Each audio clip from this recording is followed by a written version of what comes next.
Oh, welcome, traveler. You found your way to my resting place.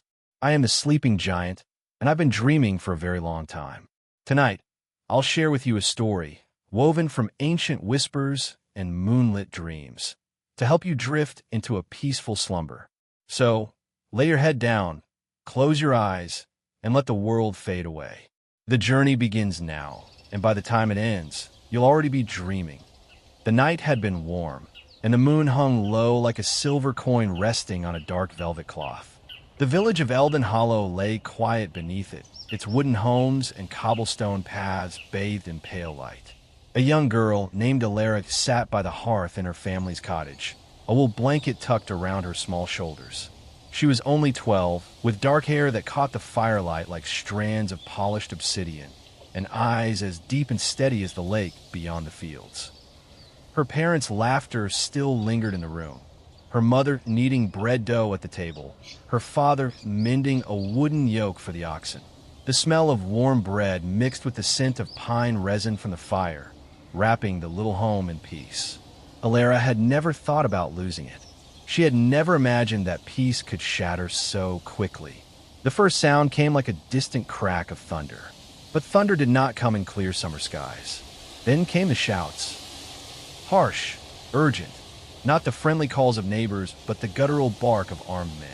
Horses screamed in the night, hooves pounding on cobblestone, and then the smell of smoke. Her father's head shot up. His eyes met her mother's, and something silent passed between them. Fear, resignation, love. Elera, her mother whispered, to the root cellar. Now, but Elera's small feet were frozen. She could see orange light flickering beyond the window now, could hear the crash of doors being smashed open, the sobs of frightened villagers. Her father grabbed a short axe from the wall, his knuckles white. Go, he ordered.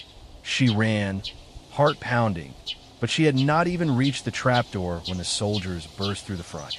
Armor clattered, torches flared. The king's men, the ones the elders had warned of for years, had come. Elera's father fought, but he was one man against many. Her mother screamed her name, pushing her toward the cellar. But before she could descend into its safety, a soldier seized her by the arm and dragged her into the night. The air outside was thick with heat and the copper scent of blood. Fire swallowed roofs and climbed wooden walls. Neighbors she had known since birth lay crumpled in the dirt. The king's banner, black with a golden crown, fluttered in the chaos, lit from below by burning thatch. Take her to the wagons, one soldier said. She was shoved forward, stumbling, when suddenly a shadow moved between her and the soldiers. At first she thought it was smoke, but it had shape, tall, robed, with a staff of twisted yew in its hand. The air around this figure shimmered faintly, as if warmed by sunlight that no one else could see. The man's voice was quiet, but it carried over the noise like the ring of a bell. You will not take her. The soldiers laughed, but their laughter cut short when the robed man lifted his staff. The earth beneath their feet shifted. Roots erupted from the ground, snaking around the soldiers' legs, yanking them down. Horses reared, eyes rolling in terror. Elera could only stare. The man turned toward her, his eyes a green so deep they seemed to hold whole forests in them. Come, he said. She didn't question. She ran to him, clutching his free hand. The ground under her bare feet softened into moss, the screams of the burning village fading into the background as they slipped into the dark embrace of the forest. They ran for what felt like hours, until the sounds of the raid were gone, and the only noise was the rustle of leaves. Finally, the man slowed. The forest around them glowed faintly, not from moonlight, but from the trees themselves, their bark lined with veins of soft gold. You are safe here, he told her. His voice was calm, steady, like water over stone. My name is Thalen. I am a druid of the Whispering Grove. Elera's throat ached, but she managed to whisper, My parents. Thalen's eyes lowered. The king's soldiers leave little behind. The truth was too heavy for her, and she sank to the moss, tears blurring her sight. Thalen rested a gentle hand on her shoulder. You have lost your home, he said softly, but not your path. The forest has claimed you now, and it has plans. The forest wind stirred, and somewhere far above, a night bird called. That was the night Elera's old life ended, and the first step toward the one she had never imagined began. The dawn came quietly in the Whispering Grove. It did not blaze like the sunrises Elera had known over the open fields of Elden Hollow. Instead, it seeped gently through the green canopy, trickling in as soft gold and pale green light, mingling with the drifting mist that coiled between the roots. She awoke to the sound of water, not the crash of a river, but the slow, measured voice of a stream somewhere nearby. Thalen sat cross-legged beside her, his staff resting across his knees. A small fire smoldered before him, not bright and hungry like a village hearth, but low and blue, its flames barely licking the air. The scent of it was strange, almost sweet like burning herbs. "You wake," he said without looking at her. "That is good. Dreams cling to you longer when grief is fresh." Elera sat up slowly. Her blanket was made of woven leaves and soft moss, though she could not see how it held together. Where are we?" "In the outer ring of the grove," Thalen replied. "A place where the forest decides who may enter." He rose with the grace of someone much younger, though his hair was silver and fell in a long braid down his back. He beckoned for her to follow. She hesitated, but there was nowhere else to go. They walked barefoot. The moss was warm beneath her feet, and the ground seemed to pulse faintly, as if the forest had a heartbeat. Birds with feathers like shards of sunlight flitted between the branches. In the distance, she caught glimpses of figures moving, tall, robed like Thalen, their faces hidden by hoods. None spoke, but some paused and tilted their heads toward her, as if listening to something she could not hear. They came at last to a clearing where a wide pool lay still as glass. The water was so clear she could see to the bottom, polished stones and swaying fronds of green. At the center, a single tree grew from a small island, its trunk white as bone, its leaves shimmering silver. The air around it hummed. "This is the heart tree," Thalen said. "It is the oldest living thing in this land. Every druid of the grove is bound to it, and it to us. If the king's shadow ever reaches here, the land itself will die." Elera's eyes widened. "And you think I can help?" Thalen studied her for a long moment. "You will if you wish to, but first you must learn what it means to listen to the world. You must let the forest speak through you." And so began the first days of her new life. The Druids taught without books. Lessons came in the shape of tasks and silences. She learned to move without snapping a twig, to place her hand on a stone and feel the slow pulse of the earth. She learned which plants healed fever and which could steal breath away. And at night, they gathered around the low blue fire while Thalen spoke of the old ways, the time before the king's rise, when the rivers ran unchained and the wild places stretched from mountain to sea. Yet, always, there was the shadow of her loss. In the quiet moments, the memory of her parents' voices would return, and she would feel again the helplessness of that night. Thalen never told her to forget. Instead, he would place a small bundle of herbs in her hand and say, "Plant these where the sun first touches the ground each day. Roots need darkness, but they reach for the light." One night, as the moon rose full and heavy, Thalen took her alone to the pool of the heart tree. The surface reflected the sky, so perfectly it seemed they stood above a second world.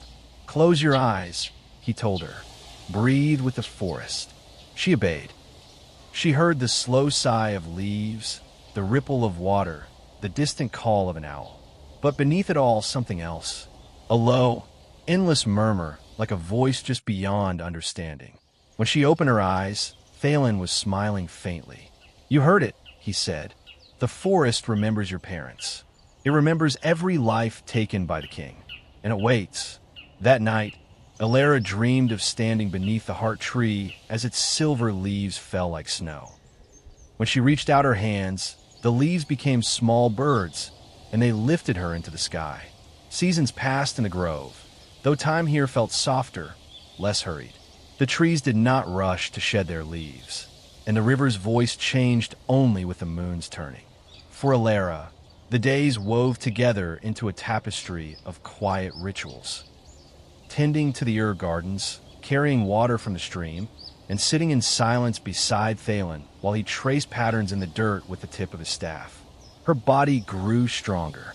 Her hands, once clumsy, could now weave rope from flax grass and skin a rabbit cleanly for the cook fires. But more than skill, she was learning patience. The Druids believed nothing worth doing could be done in haste, and she came to see that their way of speaking, slow, deliberate, as if each word were chosen from a basket of rare fruit, was not laziness but reverence. It was in the third turning of the moon after her arrival that Thalen brought her to a grove where the ground was warm beneath the snow. Steam curled from between the stones, and in the center rose a ring of ancient standing stones, each carved with swirling marks that seemed to shift when she wasn't looking directly at them. "This place is called the Circle of Memory," Thalen said. "It is where we speak to what came before." They knelt before the largest stone, its surface veined with faint light. Thalen touched it with both hands and closed his eyes. "There is magic older than kings here," he murmured. "It listens when the heart is clear." Elera followed his example. At first, she felt nothing but the chill of the air. But slowly, warmth seeped through her fingertips. A low hum filled her bones. Then, faint but clear, images bloomed in her mind. Forests without roads, rivers untamed, her village before it was burned. She saw her parents standing in a sunlit field, smiling. Her chest ached. When she opened her eyes, Thalen was watching her closely. "You have a gift," he said. "Not all do. The land will speak to you if you learn its language." From that day, her training changed. She was given tasks no other novice had. To walk the forest at night, guided only by the sound of water. To sleep on bare earth, so the dreams might come more clearly. To place her hands into cold running streams and wait until she could feel their currents as if they were part of her own blood. But not all was peaceful in the grove. Word came by way of a wounded ranger that the king's soldiers had begun felling forests in the north, burning what they could not use. The Druids gathered beneath the heart tree, their voices grim. "They're searching," one said. "For us," another answered.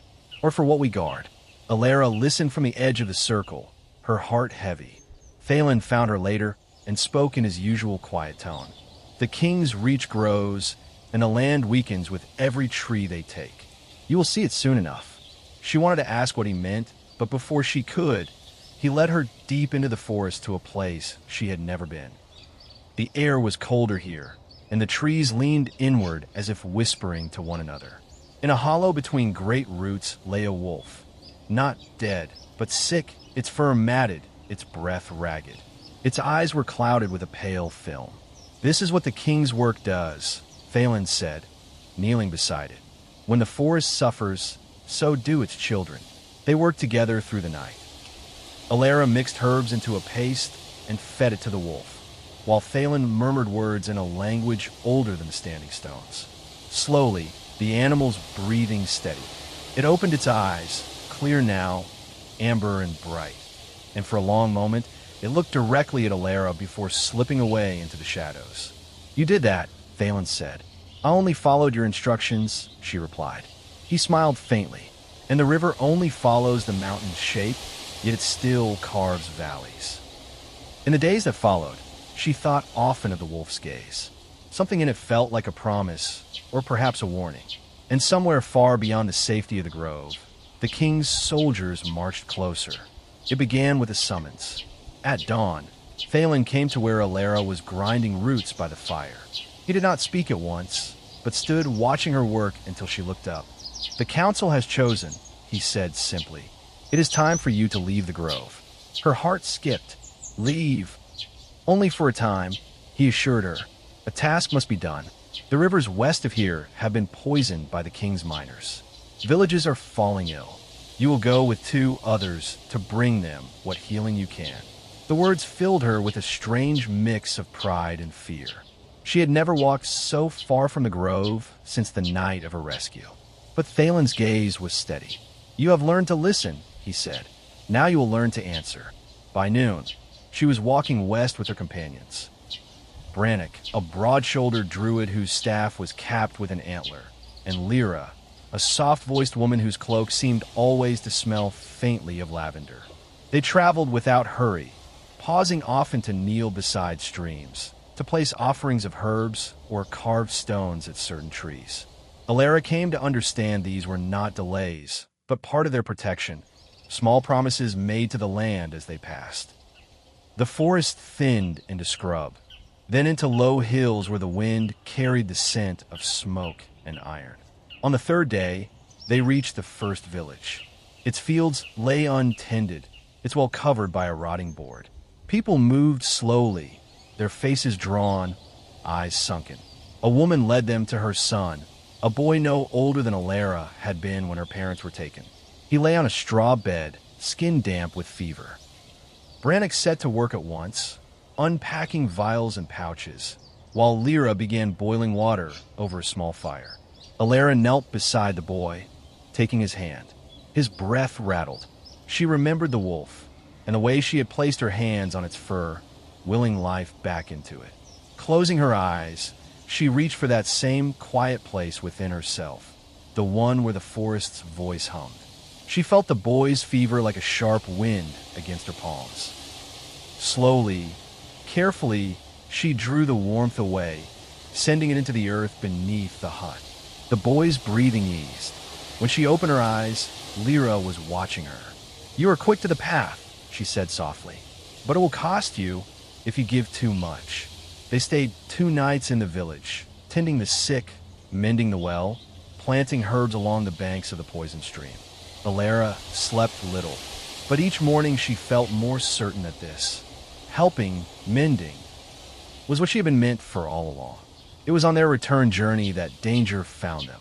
The forest edge was in sight when Brannock stopped suddenly, his staff raised. "Riders," he said. The clatter of hooves grew louder. Elera's stomach turned as she saw them. The black and gold of the king's crest, the cruel set of the helmets.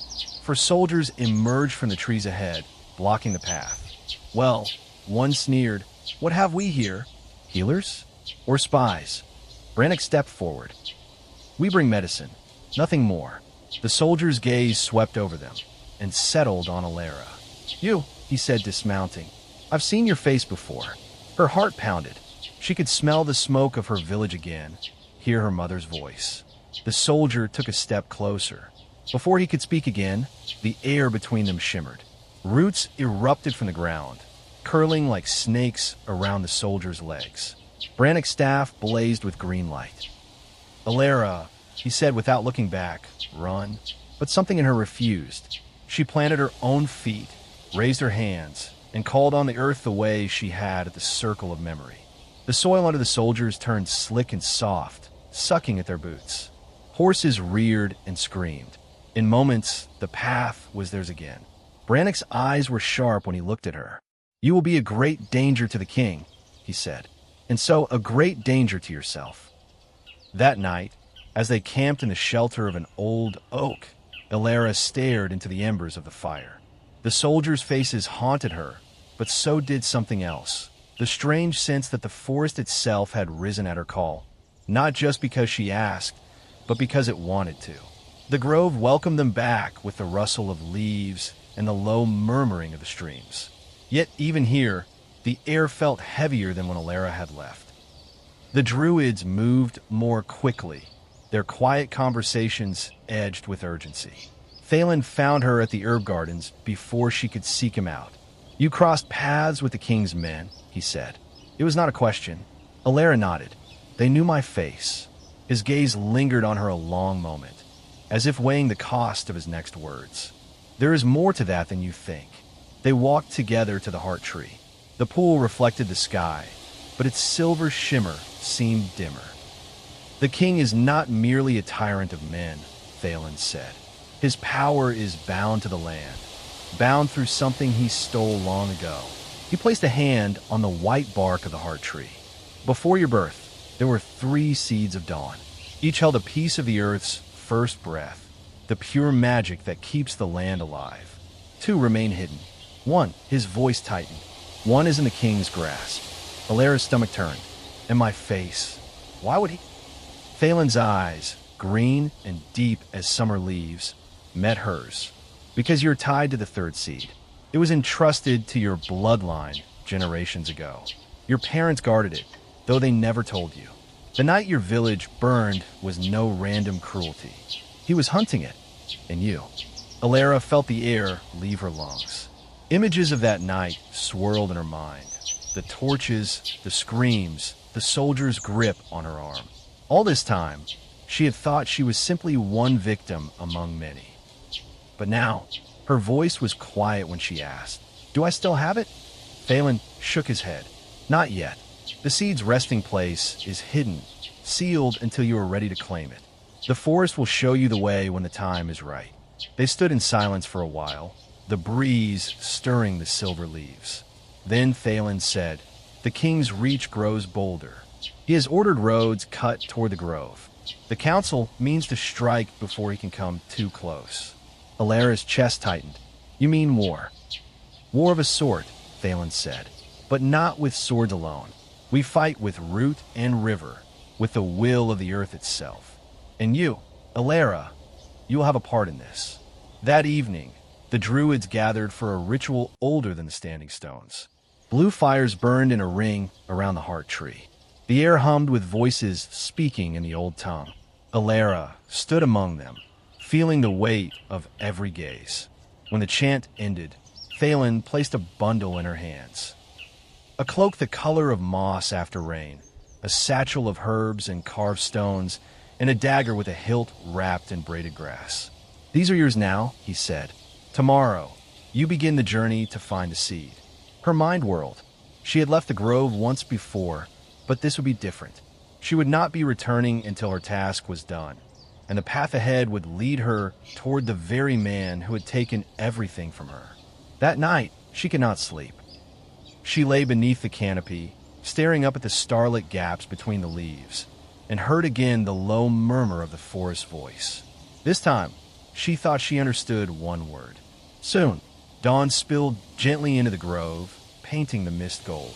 Elera stood at the forest's edge, the moss-green cloak draped over her shoulders. Phelan and the other druids gathered behind her. No one offered farewells. Druids believed goodbyes anchored the spirit in place. Instead, Phelan stepped forward and placed his palm lightly on her forehead. "Trust the land," he said. "It will never lie to you, though it may not always speak plainly." With that, she turned and stepped into the trees. The first day's journey was one of listening. The forest did not shout its guidance. It hinted, nudged, invited. A breeze might push her down one path instead of another, or the sudden call of a bird would make her turn her head and notice a faint trail. By mid-afternoon, she reached a narrow stream whose surface shimmered faintly, as if moonlight had spilled upon it though the sun still hung high. She knelt, dipping her fingers into the water. A rush of images filled her mind. A hill crowned with standing stones, a cavern mouth yawning like a dark eye, the flash of something glowing deep within. The vision faded, leaving her breathless. "That's where you want me to go?" she murmured. The second day brought the first challenge. The stream's winding path led her into a stretch of forest where the trees grew twisted, their trunks blackened and split. The air was heavy, the soil cracked and lifeless. Even the wind seemed to avoid the place. She was not alone. A shape emerged from behind a withered oak, a stag but wrong somehow. Its eyes glowed a sickly yellow, and its antlers dripped with a tar-like resin. It lowered its head, pawing the ground. Elera felt the forest's warning hum in her bones. This was no natural creature. It was one of the king's corruptions, born of poisoned earth. She gripped the dagger Phelan had given her, but before drawing it, she crouched low, placing her free hand against the soil. "Remember the wolf," she told herself.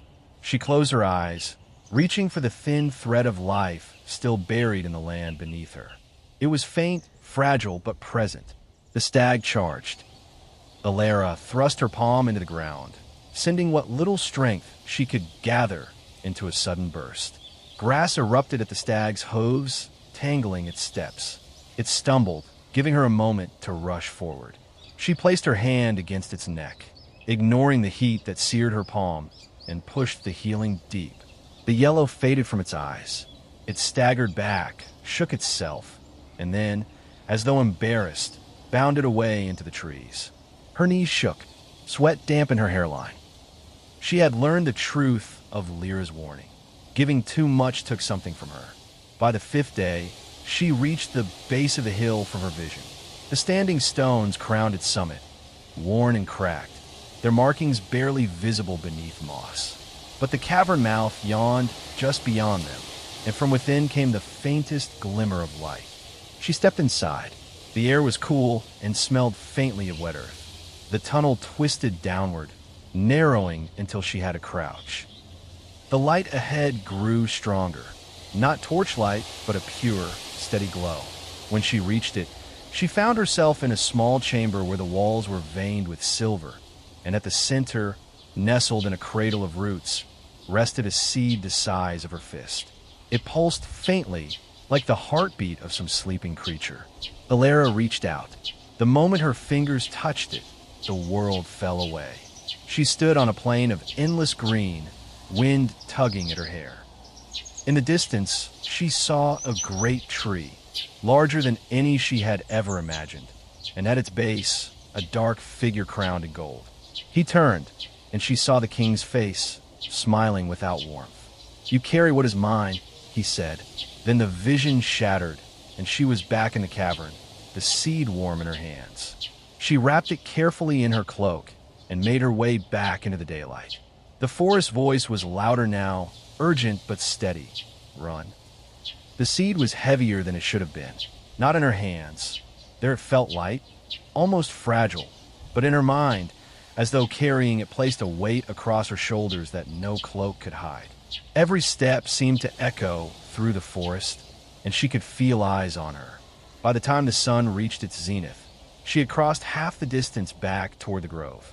The air was crisp, the leaf canopy broken in places to let gold light spill across the path.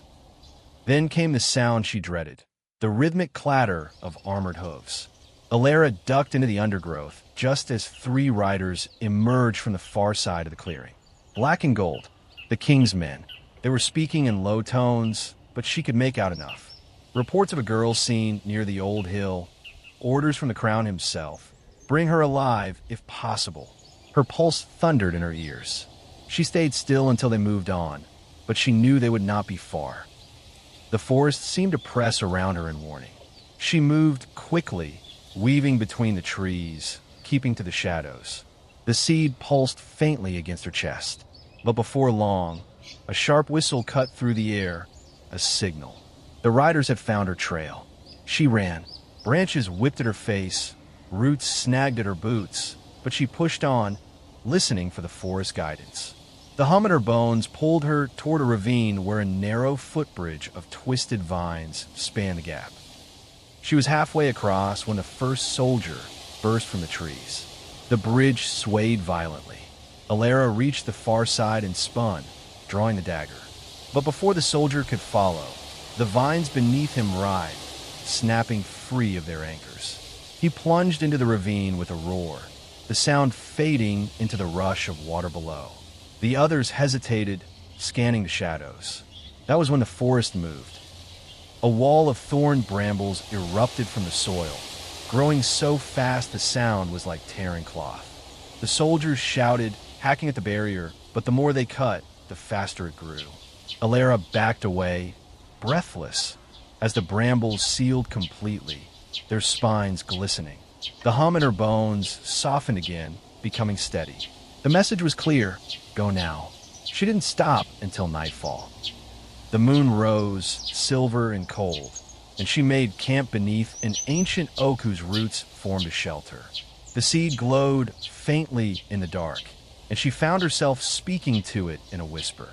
"I don't know why he wants you so badly," she said, "but I think I understand why the forest trusts you with me." The seed pulsed once, as if in answer. The next 2 days were uneventful, though she remained alert. On the 3rd morning, she saw the familiar curve of the grove's outer ring of trees. Relief surged through her, but it lasted only until she saw the smoke. It rose in thin black columns from somewhere within the grove.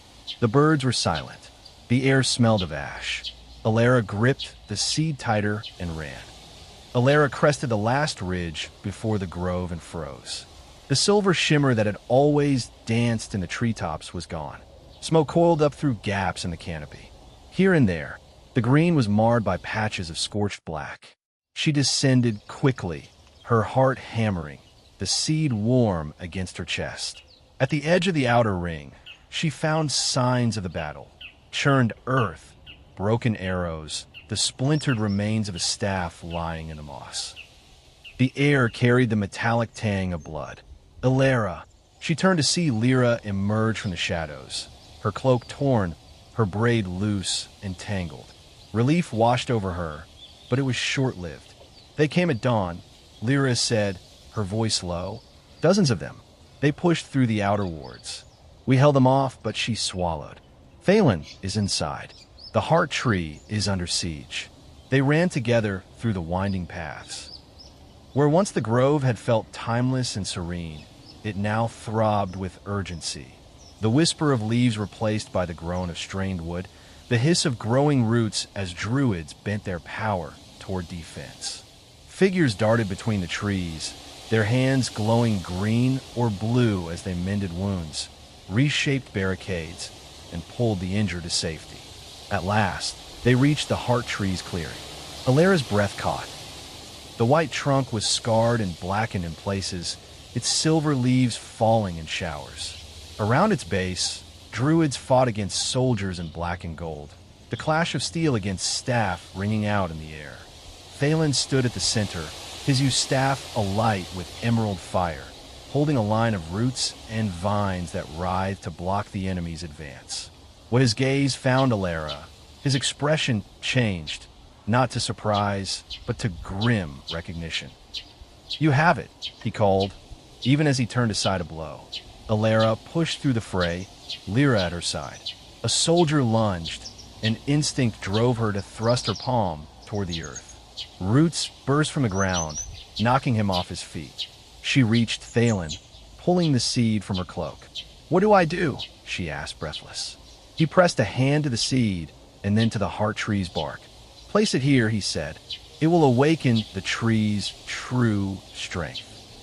But once you do, the king will know exactly where you are." There was no time to hesitate. Elera pressed the seed into a hollow in the heart tree's trunk.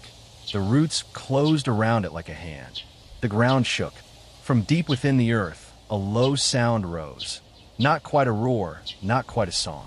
The heart tree's silver leaves flared bright, casting light over the clearing. Vines shot outward in every direction, seizing soldiers and hurling them back. The air filled with the scent of rain, though no cloud marked the sky. Elera staggered as a surge of energy passed through her, flooding her veins with warmth and light.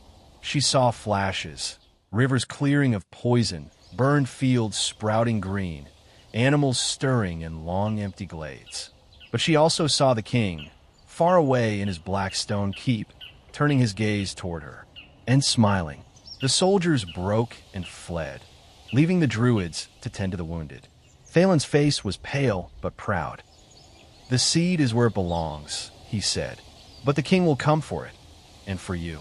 The fight is no longer one of defense. It is time to take the war to him." Elera looked at the heart tree, its glow now steady, and felt the forest's voice in her bones. Soon as become now, the grove did not sleep after the battle. Through the night, druids moved like quiet currents beneath the trees, tending wounds, repairing wards, gathering what would be needed for the march to come. The heart tree's silver glow bathed them in light that did not fade, even when the moon sank. Elera lay awake beneath its branches, the seed's power still humming faintly in her blood. Every time she closed her eyes, she saw the king smile, the cold weight of his gaze. She rose before dawn, knowing sleep would not return. Phelan was already waiting for her. He looked tired, his braid frayed, but his eyes were steady. "We will not wait for the king's next move," he said. "We march east, following the great river to his lands. Villages along the way will join us if given hope. And you, he paused, you will be the one they see first. Elera felt the weight of that. She was no longer simply a girl who had been rescued from fire. She was something the forest had shaped, and now it would send her out as its voice and its blade. By midday, the Druids gathered in the outer ring, cloaks rippling in the wind, staves and bows in hand. The river path lay ahead, its surface shining in the sun. Elera stood at the front beside Thalen and Elera, the moss green cloak flowing behind her. The march began without drums or banners. The forest itself seemed to walk with them, branches leaning toward the path, birds calling in strange, rhythmic bursts. Where the river curved close, its water ran clearer than she had ever seen it. The first village they reached bore the marks of the king's greed. Trees had been felled to stumps, the soil stripped for mining. The people were thin, their eyes wary. A group of soldiers lounged near the well, their black and gold a stark stain against the pale dirt. Thalen leaned close. We will not shed blood here unless we must. But the people must see we are not powerless. Elera nodded. She stepped forward alone, drawing the eyes of both soldiers and villagers. She knelt beside the well, placing her palm against the cracked stone. Closing her eyes, she reached for the seed's warmth. The water below stirred. Then, slowly, it began to rise, clear and cold, spilling over the rim. Gasps rippled through the crowd. A child rushed forward, cupping her hands to drink. One soldier moved to grab Elera's arm, but before he could touch her, vines shot from the ground, wrapping his wrist and holding him fast. The other soldiers stumbled back, hands on their swords. This village is under the protection of the grove, Elera said, her voice carrying more weight than she expected. Leave now. The soldiers hesitated, then retreated down the road, muttering. Behind them, the villagers began to stir, first cautious, then eager, stepping forward to touch the clear water, to speak their thanks. Some offered food, others their own bows and blades to join the march. By sunset, they were not just druids on the path, they were a growing river of resistance. But that night, as they camped by the water, Elera sat apart, staring at the moon's reflection. The seed's warmth pulsed faintly in her chest, but beneath it was a shadow, the memory of the king's smile, and the certainty that he was preparing for her, and that when they met, only one of them would walk away. The march followed the river until its banks turned to black stone, and the air grew heavy with the scent of smoke. The king's lands rose ahead. Hills stripped bare for mines, forests cut to stumps, villages silent under the shadow of the fortress that loomed over them all. The fortress was a jagged crown of stone, its towers black against the sky. Even from the riverbank, Elera could feel its presence pressing on her, like the air before a storm. Thalen stood beside her, leaning on his staff. "He will be ready for you," he said. "He will have shaped his power for this moment." Elera nodded, "And I have been shaped for mine." The druids spread through the outlying villages, stirring the people to rise. By the second night, fires burned on the hillsides, not of destruction, but of signal. Farmers, hunters, and wanderers came with tools turned to weapons. The king's soldiers found themselves outnumbered, and for the first time in years, fear lived in their eyes. Elera led the vanguard through the fortress gates at dawn. Vines had cracked the black stone, roots forcing the iron hinges wide. The halls were cold, lined with torches whose flames bent away from her as she passed. At the heart of the keep, in a great chamber of black marble, the king waited. He sat on a throne of twisted iron, his golden crown gleaming in the dim light. His smile was the same as in her visions, cold, certain. "You bring me what is mine," he said, his voice carrying like the ring of steel. Elera stepped forward, the seed's warmth steady in her chest. "It was never yours." He rose, and the ground trembled. Black roots burst from the floor, reaching for her, their thorns dripping with shadow. She called on the seed, and silver light flared from her hands. The roots recoiled, hissing. Their powers met in the space between them, his dark force pushing, hers resisting, the air alive with crackling energy. Visions flashed in her mind. The heart tree, the rivers, the wolf she had healed, her parents' faces in the sunlight. The king's voice was sharp. "You cannot undo what I have bound." Elera closed her eyes, pushing deeper, not with anger, but with the quiet strength the grove had taught her. She felt the forest's breath, the river's song, the roots beneath every village road. And then she felt the king's bond, a single cord of magic running from his heart into the earth, feeding on its life. She reached for it and broke it. The king staggered, his eyes wide. Cracks split the black stone beneath his throne. The golden crown slid from his head, clattering to the floor. His power, unmoored, fled like smoke on the wind. "It was never yours," she said again, softer this time. When the fortress fell, the land seemed to breathe again. Clouds broke. The river ran clear through the gates. People filled the streets, not in fear, but in awe. The Druids planted the seeds twin, found long ago but hidden until now, in the courtyard where the throne had stood. Shoots of silver-leafed saplings rose before nightfall. Thalen came to her as the sun set, his face lined with exhaustion but lit with pride. "You have done what no druid before you has," he said. "The king is gone. The land is free." Elera looked toward the horizon, where the forest stretched, whole and green again. She thought of her parents, of the night she had been pulled from fire, of the long road that had brought her here. "I didn't do it alone," she said. "No one ever does," Thalen replied. That night, beneath a sky full of stars, Elera slept for the first time without the weight of fear. And in her dreams, the heart tree's silver leaves fell around her, not as snow, but as light, each one carrying the promise of what was yet to grow. The forest's voice whispered only one word, gentle as rain: home. And so, traveler, our tale has come to an end. May its magic follow you into your dreams, keeping them calm and full of wonder. Rest well, for the night is long and the world will wait for you until morning. I will be here in my slumber, dreaming new stories to share when you return. Sleep deeply, and I'll see you in the next dream.